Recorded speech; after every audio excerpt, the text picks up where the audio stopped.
ಬೆಂಗಳೂರಲ್ಲಿ ಸುಮಾರು 1.5 ವರ್ಷದ ಹಿಂದೆ ಇಬ್ಬರು ವೈದ್ಯರು ವೈವಾಹಿಕ ಜೀವನಕ್ಕೆ ಕಾಲಿಟ್ಟಿದ್ರು. ಇಬ್ಬರ ನಡುವೆ ಯಾವುದೋ ಒಂದು ಕಾರಣಕ್ಕೆ ವೈಮನಸ್ಸು ಶುರುವಾಗಿದೆ. ಇದಕ್ಕೆ ಪಾಪಿ ಗಂಡ ತನ್ನ ವೈದ್ಯಕೀಯ ಜ್ಞಾನವನ್ನ ಬಳಸಿ ಪತ್ನಿಯನ್ನ ಪರಲೋಕಕ್ಕೆ ಪಾರ್ಸಲ್ ಮಾಡಿದ್ದಾನೆ. ಸುಮಾರು 6 ತಿಂಗಳ ಬಳಿಕ ಕೊಲೆ ರಹಸ್ಯ ಬಯಲಾಗಿದೆ. ಕೊಲೆ ಮಾಡುವ ಹಂತಕ್ಕೆ ಗಂಡ ಹೋಗಿದ್ಯಾಕೆ ಅಂತ ಹೇಳ್ತೀವಿ. ಈ ಸ್ಟೋರಿ ನೋಡಿ.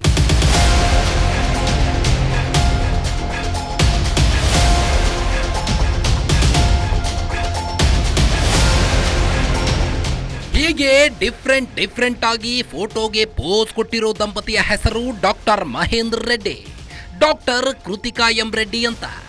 ಮೇ 26, 2024ರಂದು ಇವರ ವಿವಾಹವನ್ನ ಅದ್ದೂರಿಯಾಗಿ ನೆರವೇರಿಸಲಾಗಿತ್ತು. ಡಾಕ್ಟರ್ ಕೃತಿಕಾ ರೆಡ್ಡಿ ಕೆಲವು ಅನಾರೋಗ್ಯ ಸಮಸ್ಯೆಗಳಿಂದ ನರಳುತ್ತಿದ್ರಂತೆ. ಇದನ್ನ ಮುಚ್ಚಿಟ್ಟು ಮದುವೆ ಮಾಡಿದ್ರು. ಮದುವೆ ಬಳಿಕ ಮಹೇಂದ್ರನಿಗೆ ಕೃತಿಕಾಳ ಅನಾರೋಗ್ಯ ಸಮಸ್ಯೆ ಬಗ್ಗೆ ಗೊತ್ತಾಗಿತ್ತು.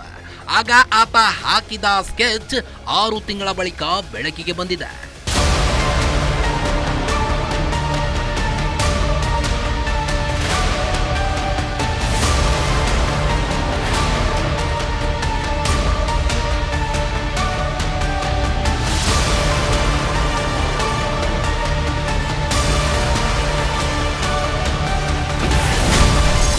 ಅನಾರೋಗ್ಯ ಪೀಡಿತಳಿಗೆ ನೀಡಿದ್ದ ಹೈ ಡೋಸ್ ಇಂಜೆಕ್ಷನ್, ಕೊಲೆ ಮಾಡಿ ಸಹಜ ಸಾವಿನಂತೆ ಬಿಂಬಿಸಿದ್ದ ಖತರ್ನಾಕ್ ಪತಿ. ಮಹೇಂದ್ರ ಜೊತೆ ಮದುವೆಯಾಗಿದ್ದ ಕೃತಿಕಾ ಗ್ಯಾಸ್ಟ್ರಿಕ್, ಅಜೀರ್ಣ, ಲೋ ಶುಗರ್ನಿಂದ ಬಳಲುತ್ತಿದ್ಲಂತೆ. ಹೀಗಾಗಿ ಪ್ರತಿದಿನ ವಾಂತಿ, ತಲೆನೋವು ಅಂತ ಹೇಳುತ್ತಿದ್ಲಂತೆ. ಇದರಿಂದ ಮಹೇಂದ್ರ ಕುಪಿತನಾಗಿದ್ದ. ಆತ ವೃತ್ತಿಯಿಂದ ಸರ್ಜನ್ ಆಗಿದ್ದ. ವಿಕ್ಟೋರಿಯಾ ಆಸ್ಪತ್ರೆಯಲ್ಲಿ ಕೆಲಸ ಮಾಡ್ತಿದ್ದ. ಇದೇ ಆಸ್ಪತ್ರೆಯಲ್ಲಿ ಕೃತಿಕಾ ಕೂಡ ಚರ್ಮರೋಗ ತಜ್ಞೆಯಾಗಿ ಕಾರ್ಯನಿರ್ವಹಿಸುತ್ತಿದ್ರು. ವೃತ್ತಿಯಿಂದ ವೈದ್ಯರಾಗಿದ್ದ ಕೃತಿಕಾಗೆ ತಮ್ಮ ಅನಾರೋಗ್ಯಕ್ಕೆ ಪರಿಹಾರ ಕಂಡುಕೊಳ್ಳಲು ಸಾಧ್ಯವಾಗಿರಲಿಲ್ಲ. ಇದೇ ಕಾರಣಕ್ಕೆ ಆಕೆ ಏಪ್ರಿಲ್ನಲ್ಲಿ ತವರು ಮನೆಗೆ ಹೋಗಿದ್ದಳು. ಅನಾರೋಗ್ಯದಿಂದ ಕೃತಿಕಾ ತಮ್ಮ ತಂದೆ ಮುನಿರೆಡ್ಡಿ ಮನೆಯಲ್ಲಿ ಇದ್ದಳು. ಈ ವೇಳೆ ಪಕ್ಕಾ ಪ್ಲಾನ್ ಮಾಡಿಕೊಂಡಿದ್ದ ಮಹೇಂದ್ರ ಆಕೆಯ ಮನೆಗೆ ಬಂದಿದ್ದ. ಅಲ್ಲಿ ಇಂಜೆಕ್ಷನ್ ನೀಡೋ ನೆಪದಲ್ಲಿ ಪ್ರೋಪೋಫೋಲ್ ಅನ್ನೋ ಅರಿವಳಿಕೆ ಇಂಜೆಕ್ಷನ್ ನೀಡಿದ್ದ. ಕೃತಿಕಾಗೆ ಹೈ ಡೋಸ್ ನೀಡಿದ್ದರಿಂದ ಆಕೆ ಪ್ರಜ್ಞೆ ತಪ್ಪಿ ಬಿದ್ದಿದ್ದಳು. ಮಹೇಂದ್ರ ತನ್ನ ಪ್ಲಾನ್ ನಂತೆ ಆಕೆಯನ್ನ ಹೈ ಡೋಸ್ ಇಂಜೆಕ್ಷನ್ ನೀಡಿ ಕೊಂದಿದ್ದ. ಕೊನೆಗೆ ಇದನ್ನ ಸಹಜ ಸಾವು ಎಂಬುವಂತೆ ಬಿಂಬಿಸಿದ್ದ.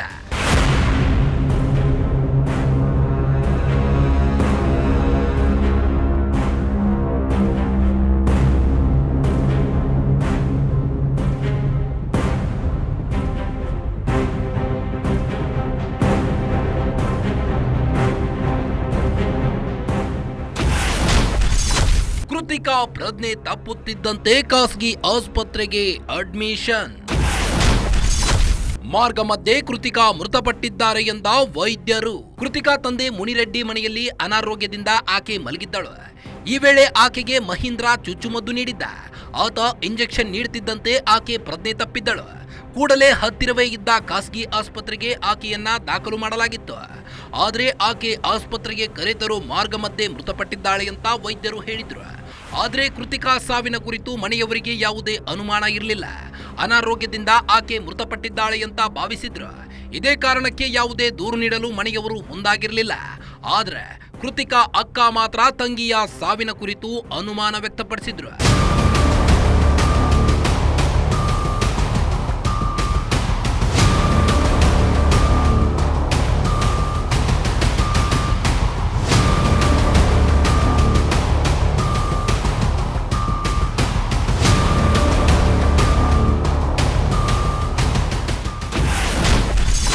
ತಂಗಿಯ ಸಾವಿನ ತನಿಖೆ ನಡೆಸಲು ಅಕ್ಕನಿಂದ ದೂರು. ಅಸಹಜ ಸಾವಿನ ಪ್ರಕರಣ ದಾಖಲಿಸಿದ್ದ ಪೊಲೀಸರು ಕೃತಿಕಾ ಮೃತಪಡುವ ಮುನ್ನ ತವರು ಮನೆಗೆ ಬಂದು ರೆಸ್ಟ್ ಪಡೆಯುತ್ತಿದ್ರು. ಈ ವೇಳೆ ಆಕೆಯ ಪತಿ ಮಹೇಂದ್ರ ಬಂದು ಇಂಜೆಕ್ಷನ್ ನೀಡಿದ ಮೇಲೆ ಆಕೆ ಪ್ರಜ್ಞೆ ತಪ್ಪಿದ್ದಳು ಅನ್ನೋ ವಿಚಾರ ಆಕೆಯ ಅಕ್ಕ ಡಾಕ್ಟರ್ ನಿಖಿತಾ ರೆಡ್ಡಿಗೆ ಗೊತ್ತಾಗಿತ್ತು. ಹೀಗಾಗಿ ತನ್ನ ತಂಗಿಯ ಸಾವಿಗೆ ಅಸಲಿ ಕಾರಣವೇನು ಅಂತ ತಿಳಿಯಲು ಪೊಲೀಸರು ತನಿಖೆ ಮಾಡಬೇಕು ಅಂತ ಆಕೆ ದೂರು ನೀಡಿದ್ದರು. ಆದರೆ ಅವರ ತಂದೆ ತಮ್ಮ ಮಗಳ ಮರಣೋತ್ತರ ಪರೀಕ್ಷೆಗೆ ವಿರೋಧ ವ್ಯಕ್ತಪಡಿಸಿದ್ರು. ಆದರೆ ಖಾಸಗಿ ಆಸ್ಪತ್ರೆಯವರು ಡೆತ್ ಮೆಮೊ ನೀಡಿದ್ರಿಂದ ಆಸ್ಪತ್ರೆಗೆ ಆಗಮಿಸಿದ ಮಾರತಳ್ಳಿ ಪೊಲೀಸರು ಅಸಹಜ ಸಾವು ಪ್ರಕರಣ ದಾಖಲಿಸಿದ್ರು. ಜೊತೆಗೆ ಆಕೆಯ ದೇಹದ ಒಳಭಾಗದ ಮಾದರಿ ಸಂಗ್ರಹಿಸಿ ಎಫ್ಎಸ್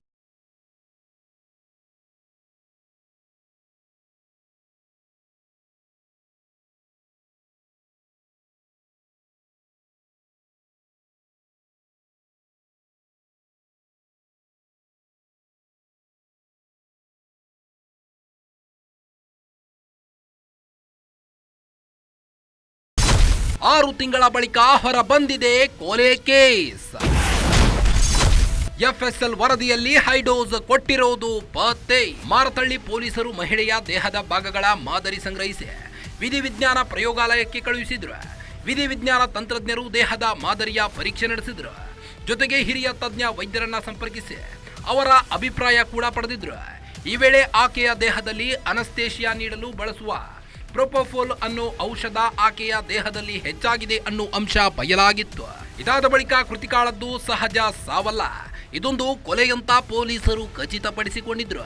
ಮಾರ್ತಳ್ಳಿ ಪೊಲೀಸ್ ಸ್ಟೇಷನ್ ವ್ಯಾಪ್ತಿಯಲ್ಲಿ ಒಂದು ಏಪ್ರಿಲ್ ತಿಂಗಳಲ್ಲಿ UDR ಕೇಸ್ ರಿಜಿಸ್ಟರ್ ಆಗಿತ್ತು.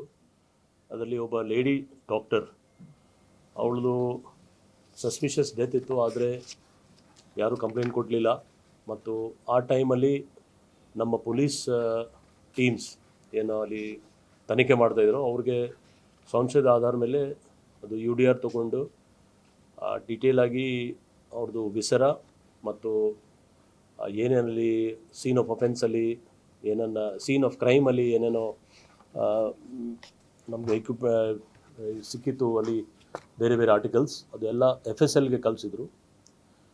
ಇಲ್ಲಿ FSL ರಿಪೋರ್ಟ್ ಬಂದ ಮೇಲೆ ಈ ಪರ್ಟಿಕ್ಯುಲರ್ ಕೇಸ್ ಯಾವುದು UDR ಕೇಸ್ ರಿಜಿಸ್ಟರ್ ಇತ್ತು, ಈಗ ಮರ್ಡರ್ ಕೇಸಲ್ಲಿ ನಾವು ತೊಗೊಂಡಿದ್ದೀವಿ. ಯಾಕೆಂದರೆ FSL ರಿಪೋರ್ಟ್ ಪ್ರಕಾರ ಆ ಪರ್ಟಿಕ್ಯುಲರ್ ಯಾರು ವ್ಯಕ್ತಿ ಯಾರು ಸತ್ತಿದ್ರು ಆ ವ್ಯಕ್ತಿಗೆ ಎಕ್ಸೆಸ್ ಡೋಸಲ್ಲಿ ಪ್ರೊಪೋಫೋಲ್ ಅಂತ, ಅದು ಸೆಡೆಟಿವ್ ಅಂತ ಎನೆಸ್ಥೆಸಿಯಲ್ಲಿ ಯೂಸ್ ಮಾಡ್ತೀವಿ, ಅದರದ್ದು ಪ್ರಪೋರ್ಷನ್ ತುಂಬ ಜಾಸ್ತಿ ಇತ್ತು. ಮತ್ತು ಸಂಬಂಧಪಟ್ಟ FSL ಎಕ್ಸ್ಪರ್ಟ್ಸ್ ಅವರು ಡಾಕ್ಟರ್ಗೆ ಆ ಥರ ಒಪಿನಿಯನ್ ಕೊಟ್ಟು ಡಾಕ್ಟರ್ ಅವರು ಅದಕ್ಕೆ ಕನ್ಫರ್ಮ್ ಮಾಡಿ ಇದು death due to excess injection of sedative ಆಗಿದೆ ಅಂತ ಆಧಾರದ ಮೇಲೆ ಕೇಸ್ UDR ಇಂದ ಮರ್ಡರ್ ಕೇಸ್ಗೆ ಟರ್ನ್ ಆಗಿದೆ.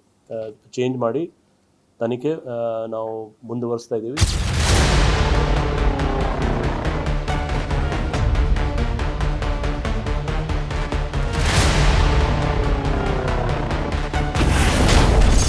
ಕೊಲೆ ಪ್ರಕರಣ ದಾಖಲಾಗುತ್ತಿದ್ದಂತೆ ಗಂಡ ಅರೆಸ್ಟ್.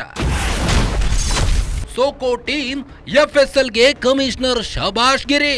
ಯಾವಾಗ ಕೃತಿಕಾಳದ್ದು ಸಹಜ ಸಾವಲ್ಲ, ಇದು ಕೊಲೆಯಂತ ಗೊತ್ತಾಗುತ್ತಿದ್ದಂತೆ ಪೊಲೀಸರು ಪಾಪಿ ಪತಿಯ ಹೆಡೆಮುರಿ ಕಟ್ಟಿದ್ದಾರೆ. ಆತ ಉಡುಪಿ ಬಳಿ ಮಣಿಪಾಲದಲ್ಲಿ ತಲೆಮರೆಸಿಕೊಂಡಿದ್ದಾನೆ ಅಂತ ಗೊತ್ತಾಗಿ ಪೊಲೀಸರು ಮಣಿಪಾಲದಲ್ಲಿ ಆತನನ್ನ ಬಂಧಿಸಿದ್ದಾರೆ. ಇನ್ನು ಕೊಲೆ ಪ್ರಕರಣ ಬೆಳಕಿಗೆ ಬರಲು ಕಾರಣವಾದ ಸೋಕೋ ಟೀಮ್ ಮತ್ತು FSL ತಜ್ಞರಿಗೆ ಬೆಂಗಳೂರು ಪೊಲೀಸ್ ಕಮಿಷನರ್ ಸೀಮಂತ್ ಕುಮಾರ್ ಸಿಂಗ್ ಶಬಾಷ್ ಹೇಳಿದ್ದಾರೆ. ಆ ಲೇಡಿಯದು ಡೆತ್ ಆಗಿತ್ತು.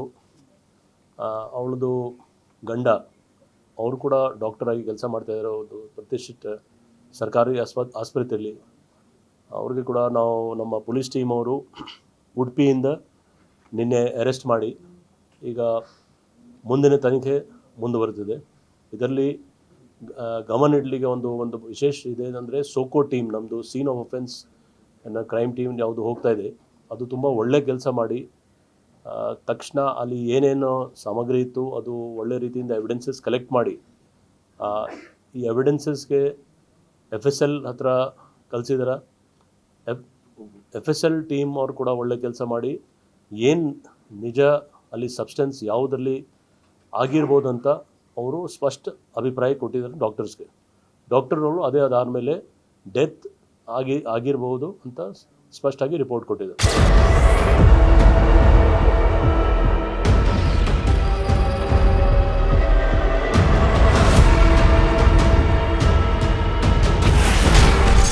ಹೆಚ್ಚಿನ ವಿಚಾರಣೆಗೆ ಕಸ್ಟಡಿಗೆ ನೀಡಲು ಪೊಲೀಸರ ಮನವಿ.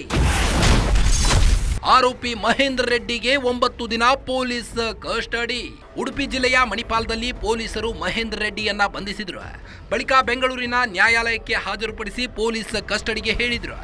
ಪೊಲೀಸರ ಮನವಿಯನ್ನ ಪುರಸ್ಕರಿಸಿದ ನ್ಯಾಯಾಲಯ ಆರೋಪಿ ಮಹೇಂದ್ರ ರೆಡ್ಡಿಗೆ 9 ದಿನ ಪೊಲೀಸ್ ಕಸ್ಟಡಿ ವಿಧಿಸಿದೆ. ಪೊಲೀಸರು ವಿಚಾರಣೆಯ ವೇಳೆ ಇನ್ನು ಏನೇನೋ ಮಾಹಿತಿಯನ್ನ ಆರೋಪಿಯಿಂದ ಕಕ್ಕಿಸುತ್ತಾರೆ ಅನ್ನೋ ಕುತೂಹಲ ಈಗ ಉಳಿದಿದೆ.